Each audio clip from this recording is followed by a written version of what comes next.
বন্ধুরা দেখো, আখির ছেলে আয়াসের জন্মদিনের কিন্তু জমজমাট আয়োজন শুরু হয়ে গেছে। কত বড় প্যান্ডেল টানিয়ে, কত চেয়ার টেবিল এনে, কত মানুষের অ্যারেঞ্জমেন্ট করে দেখো আখি কিন্তু তার ছেলের জন্মদিন উদযাপন করছে। আহাত কিন্তু এই জন্মদিনে আসেনি, কিন্তু তারপরেও কোনো কিছু থেমে নেই। আখির ছেলের জন্মদিনের আয়োজন কিন্তু চলছে।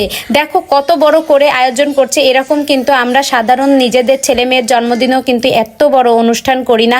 আখি যতটা করছে, আখি দেখো কিন্তু পেরেছে আখি তার ছেলের জন্মদিনের আয়োজন করতে। তো বন্ধুরা, আখির ছেলের জন্মদিনে কারা আসলো তোমরা দেখো। আখির ছেলের জন্মদিনে কত মানুষের অ্যারেঞ্জমেন্ট করেছে, আর কত লোককেই না দাওয়াত করে আখি খাওয়াচ্ছে। তো আখি কিন্তু তার মনের ইচ্ছা পূরণ করেই ফেললো। আখির একটাই ইচ্ছা ছিল যে তার ছেলের জন্মদিন করবে, কিন্তু আখির এইটা ইচ্ছা ছিল না যে এত বড় করে করবে। তো আয়াসের নানাই কিন্তু এত বড় ধুমধাম করে কিন্তু আয়াসের জন্মদিন সেলিব্রেট করছে। তো বন্ধুরা, আমার কাছে কিন্তু ভালোই লাগছে আখির ছেলে আয়াসের এই জন্মদিনের অনুষ্ঠান।